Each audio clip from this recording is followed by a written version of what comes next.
We've all heard about dog and cat rescues, but who's there to rescue larger animals? Horses, for example. And what's this North Carolina wine boom all about?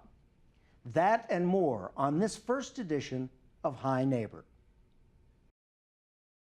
We're singing hi neighbor, what do you know and what do you say? Hi neighbor, throw all your worries away. We're here to entertain you in the barber shop style.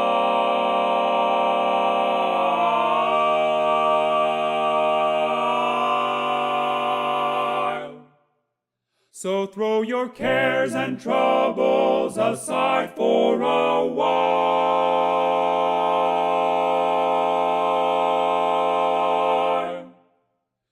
We're singing hi neighbor, my neighbor.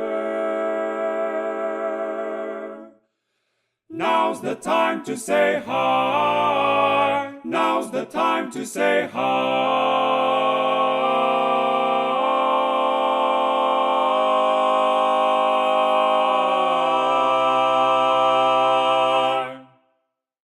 Hi Neighbor, I'm Michael Fields. And I'm Olivia Abrams. Welcome to App TV's brand new show all about life in the high country. We call it Hi Neighbor. Olivia, I guess we should explain that opening song. You know, we have a new show, but we haven't quite decided yet, settled on the theme song for the show. So we thought we'd sort of test some different theme songs of Hi Neighbor, some different versions for the first couple of weeks. That is right, and the show reflects our friendliness and casual attitude, so we named it after a song written in 1941 by big band leader Orrin Tucker. For the next few weeks, we'll be hearing different versions until we find one that's just right. Today's was by a one-man barbershop quartet, a French musician by the name of Julian Neal. Well, anyway, that is an amazing performance, because when you say one-man barbershop quartet, it means that one person is singing all the parts from tenor to bass. That's pretty remarkable. And did you hear him hit those high notes? And the low ones. And the low ones. Well, anyway, let's get to our first guest. You know about dog and cat rescues. Now you're going to meet a horse rescuer. Her name is Amy Hudnall of Horse Helpers of the High Country. Amy, welcome to Hi Neighbor, the very first Hi Neighbor. Thank you. I'm really pleased to be here. So Amy, you're the president of Horse Helpers. Right. Tell us what Horse Helpers, what they do and who they are. We are about 13 years old, and we are the local horse rescue that now we've expanded into parts of Tennessee, almost all of North Carolina, and some into Virginia. And we rescue, rehabilitate, and adopt horses that have been abused or neglected. Wow. Okay. I'd like to ask you a question. How do you define horse abuse / neglect? What does that kind of thing look like to the average person who sees an animal and doesn't realize, perhaps? What should I be looking for? Most people don't recognize it. Hips protruding, their spine showing, those give you a good indication of not having enough food. Ribs showing. But sometimes, because they have long hair, often when they're starved, you can't even see those things. So it's difficult. It's very difficult to tell when you need to report it. If you see a horse that's leg is bloody or injured in some way, you need to report those kinds of things. But it is hard to tell. Olivia, you and I found some footage. It's a little bit tough to watch, but so that you have a better idea of what a neglected or an abused horse looks like under those conditions, let's roll that footage now if we can, please, and see what we're talking about. Now, tell us what's going on, Amy. I know you haven't seen this before. These are all supposed training methods for horses to try to to get them under saddle. Now, that horse cannot be enjoying that. No, that's pretty stressful. And that's a serious abuse right there. That's called roll curve. Yeah, and quarter horses, that tape, that actually went to the Supreme Court. Those films, a guy was undercover for almost a year. Oh, look at this. And this is the Tennessee walking horse It's very hard to watch. This is out of the Tennessee walking horse industry. Honestly, guys, I think that You've seen enough? I've seen enough. Thank you. So 'cause that's so just I can't really.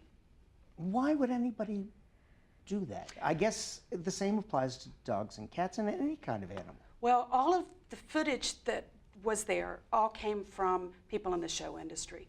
And there's lots of good people in the show world, but there are also a lot of people who do things that are really harmful to try to get their horse to do something to an extreme. And so that is a very unique, specialized kind of abuse. You don't see quite as often, but we also, I mean, we have one horse that came in because somebody rescued him because a family member was beating him with a hammer and put a hole. It's a miniature horse and put a hole in his head. I've had a horse where somebody literally hit him in the head with a hammer, and then they glued a sock inside it so they could still sell it at the auction. Horrible stuff. All right, so can Amy, happen. tell me something. What are the legalities involved in this? Let's say that Olivia or I were to see a horse being abused. The process is that we would call horse helpers or contact you. How do you then mobilize? In other words, are you allowed to just go and take the horse No. away? How does it work? No, and we have nothing to do with law. I am a licensed equine investigator, so that does give me a little bit of an edge, but in terms of understanding. But we have animal control in most counties, and we have the sheriff's department in most counties, and so calling them is often good. But one of the problems that we have is getting law enforcement often to fulfill the laws because the laws are so weak. So that's a really difficult part of our job. Is we end up people call us to get us to egg or to push forward with law enforcement. And so you basically must be first convinced that there is abuse and neglect. You investigate, then you call in the authorities. Often that is what happens. People will call us. They'll say, call an organization, the county, they didn't do anything, and we're trying to get you to help. And we go out, and we cannot go on the property. So if we can't see the horse from the road, we can't do anything.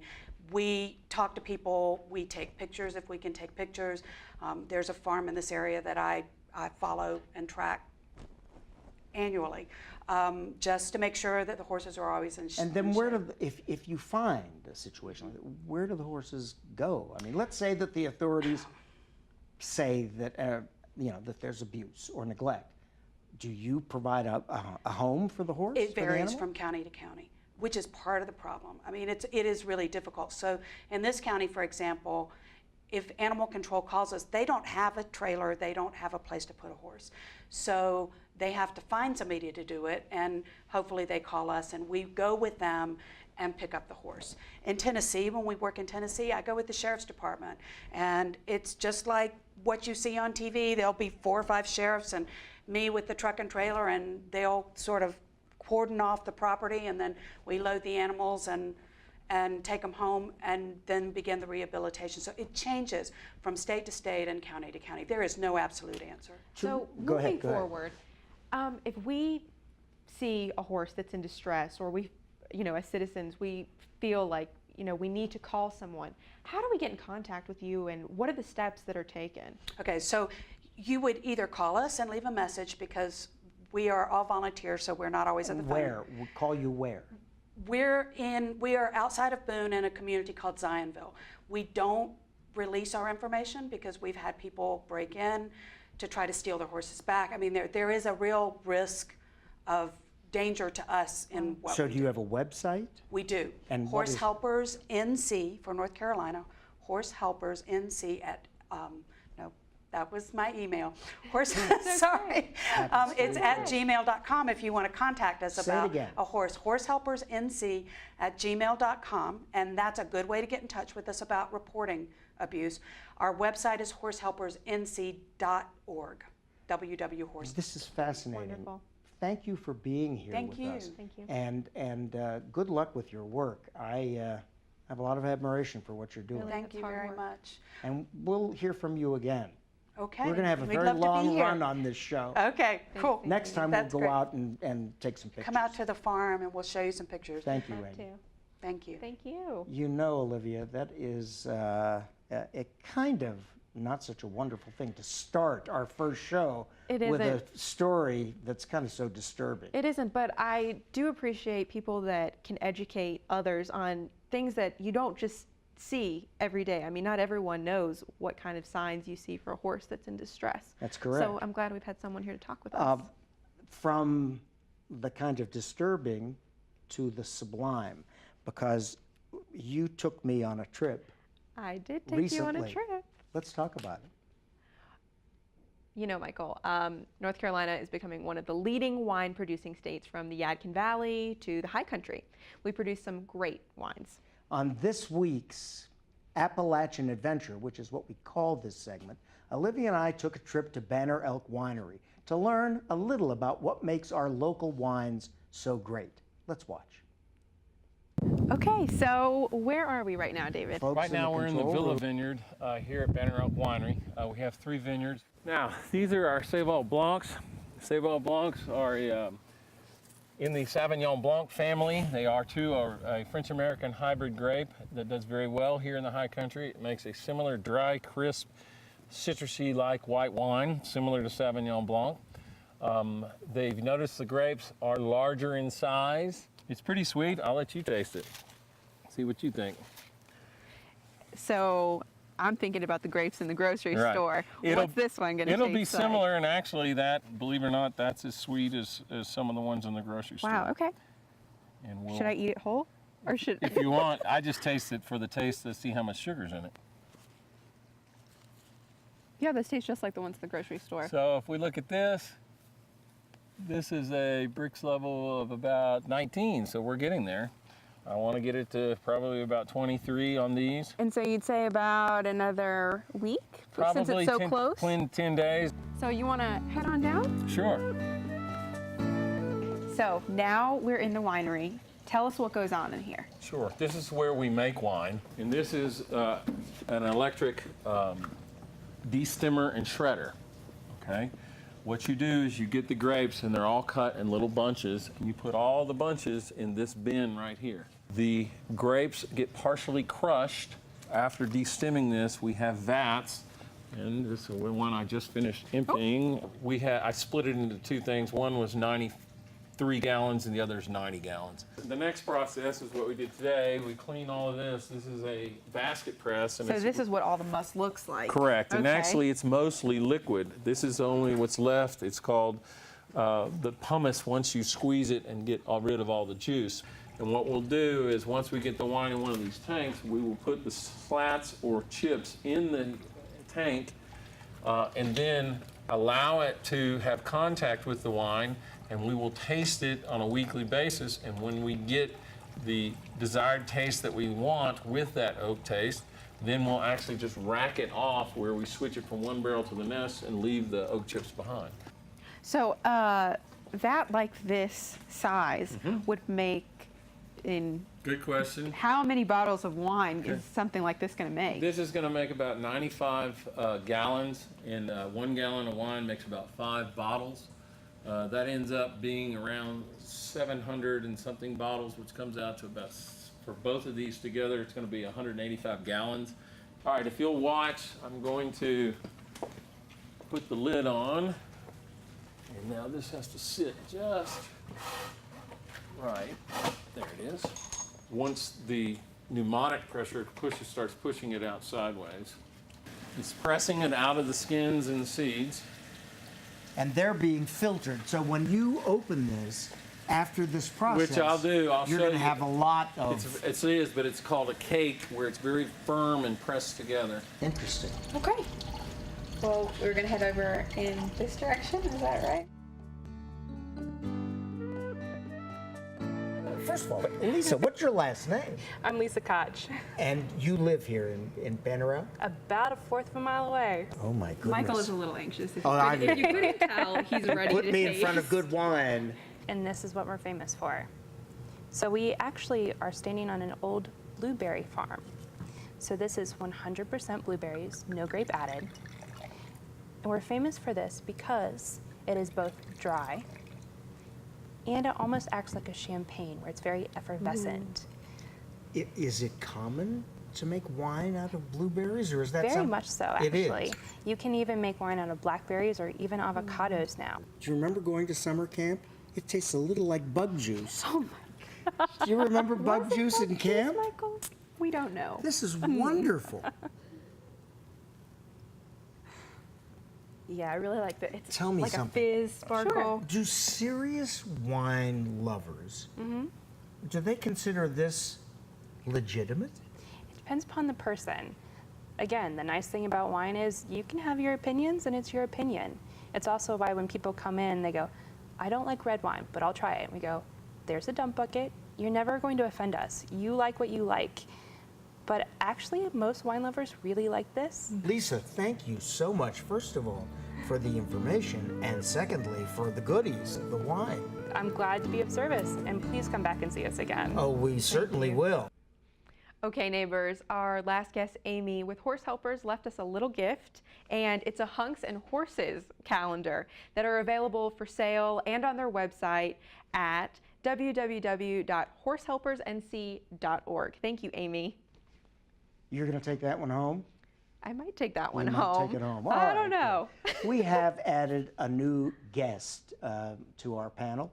This is called The Big Event. Each week, we're going to talk about an event that you ought to know something about, something that you might want to attend or participate in.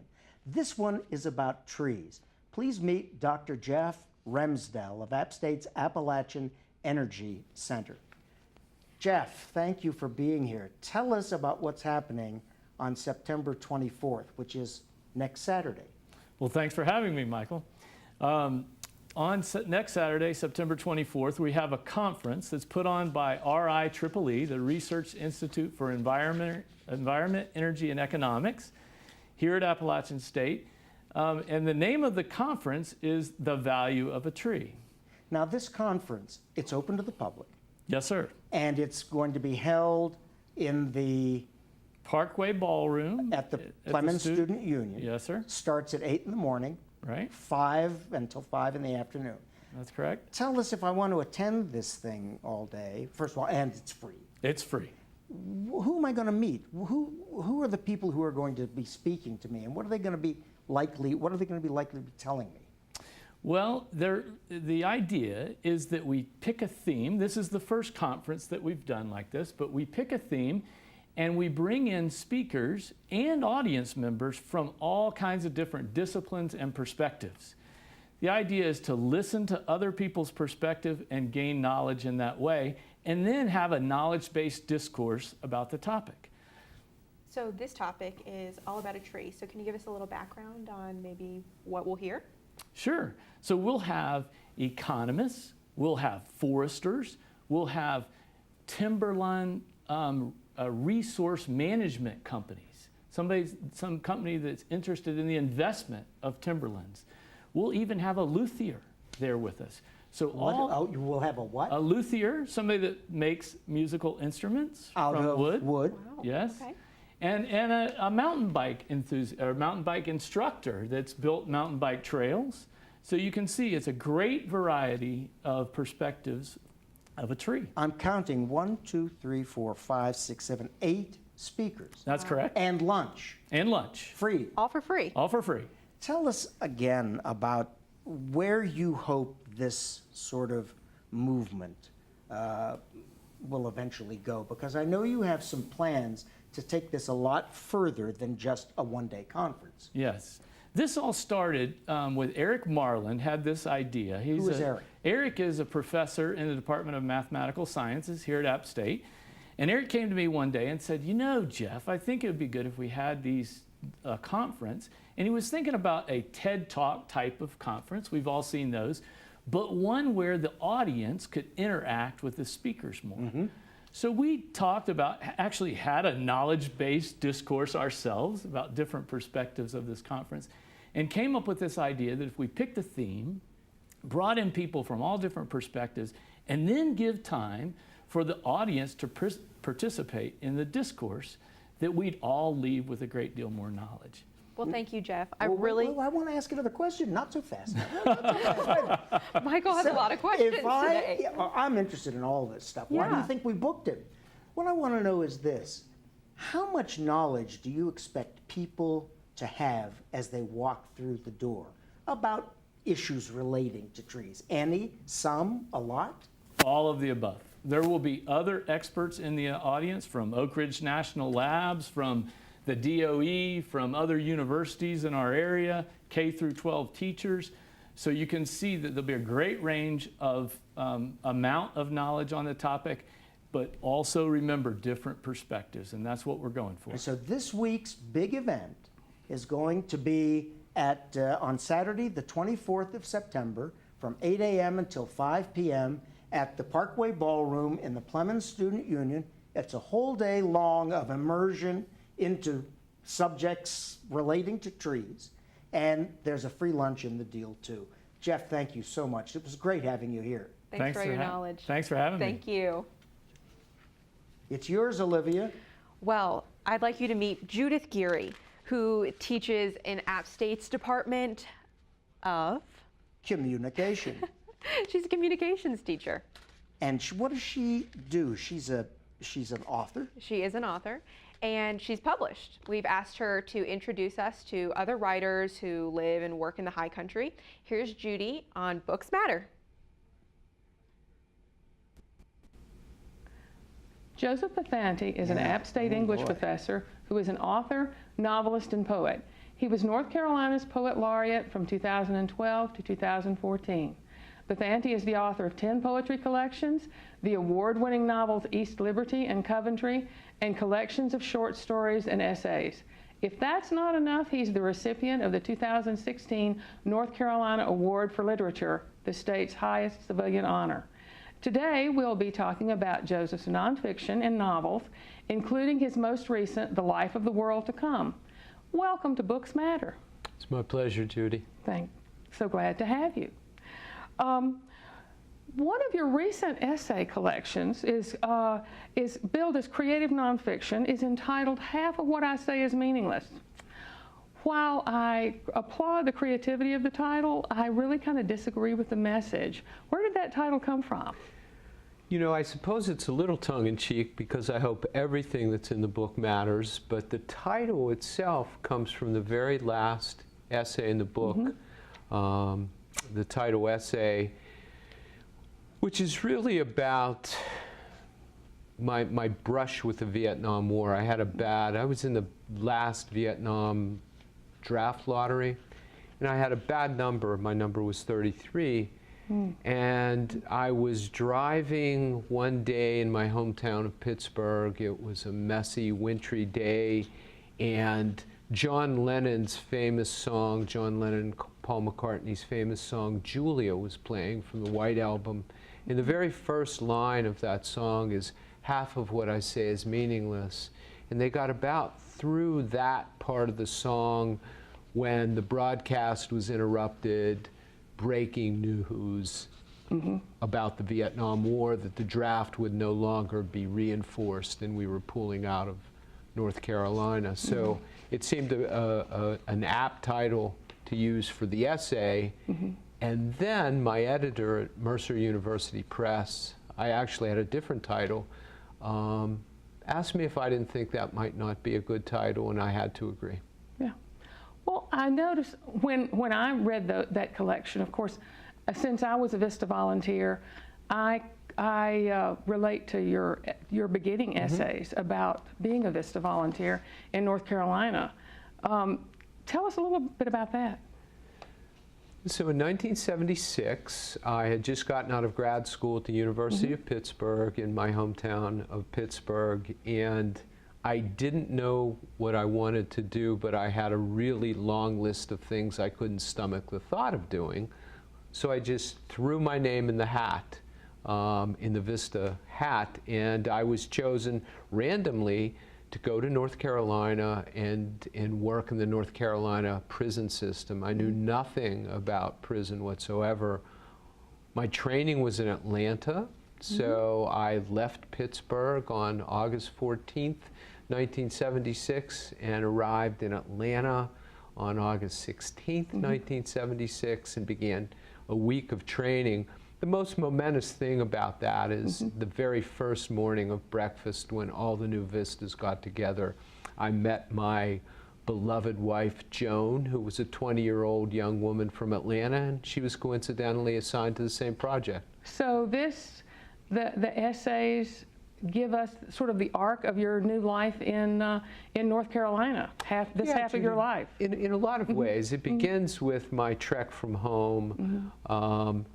The last essay, of course, circles me back to Pittsburgh, so they weave in and out. They're not chronologically situated, but they're meant to weave a kind of tale of a young man's random life when he puts his car in the wind and takes off. Yeah.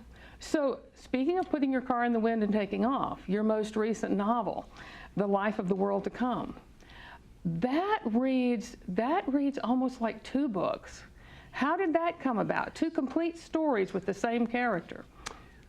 You know, it almost is two books. I think we had mentioned informally a couple of times that the novel's a bivalve novel, and what I mean by that is that half of it is set in Pittsburgh, my hometown, my beloved hometown, and the other half is set in North Carolina, my beloved home state.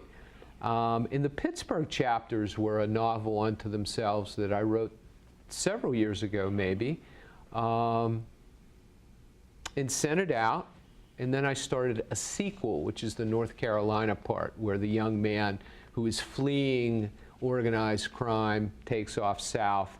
I realized that I had to put the two manuscripts together in order for the second one to make sense. So in other words, the first chapter just morphed. The first novel, that iteration was subsumed by the second, and I ended up juxtaposing chapters.